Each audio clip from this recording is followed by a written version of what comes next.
सबसे पहले आदम को दुनिया में भेजा गया। हजरत आदम को अबुल बशर यानी सब इंसानों का बाप कहा जाता है। दुनिया में जितने भी इंसान शुरू से आखिर तक आ चुके हैं या आएंगे सब हजरत आदम की ही औलाद हैं, इसीलिए इन्हें आदमी कहा जाता है।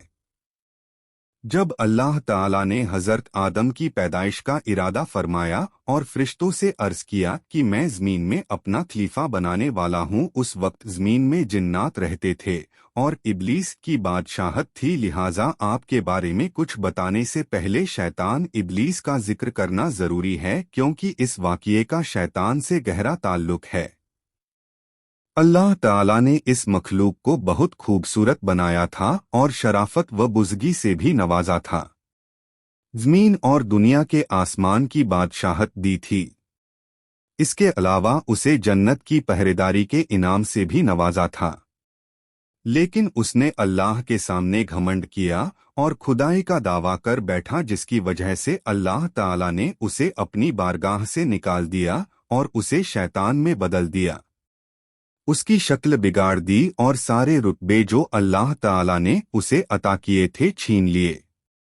उस पर अपनी लानत फरमाई, उसको अपने आसमानों से निकाल दिया और आखिरत में उसको और उसकी पैरवी करने वालों का ठिकाना जहन्नुम करार दिया। शैतान इब्लीस कौन था? इब्लीस फरिश्तों का सरदार था और जन्नत के बागों की देखभाल करता था।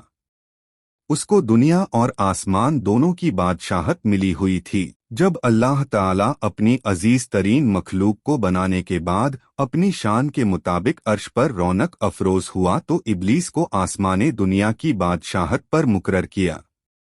इब्लीस का ताल्लुक फरिश्तों के उस गिरोह से था जिन्हें जिन्न कहा जाता है। उनका नाम जिन्न इसलिए रखा गया कि वह जन्नत के पहरेदार और हिफाजत करने वाले थे। इस इज्जत सम्मान से इब्लीस के दिल में तकब्बुर यानी घमंड पैदा हो गया, यहाँ तक कि उसने यह कह दिया कि अल्लाह ताला ने जो कुछ मुझे अता किया है वह मेरी ज़ाती इबादत और रियाजत का इनाम और फल है। जब अल्लाह ताला ने आदम को पैदा फरमाया तो फरिश्तों को हुक्म दिया कि आदम को सजदा करें। सबने हुक्म की तामील की, लेकिन इब्लीस ने इनकार किया और अल्लाह ताला की नाफरमानी की। अल्लाह ताला तमाम भेद जानता है। इब्लीस से सवाल किया, तुझे किस चीज़ ने आदम को सजदा करने से रोका? उसने जवाब दिया, मैं आदम से बेहतर हूँ, तूने मुझे आग से और आदम को मिट्टी से पैदा किया। शैतान का जवाब तकब्बुर और जहालत वाला था।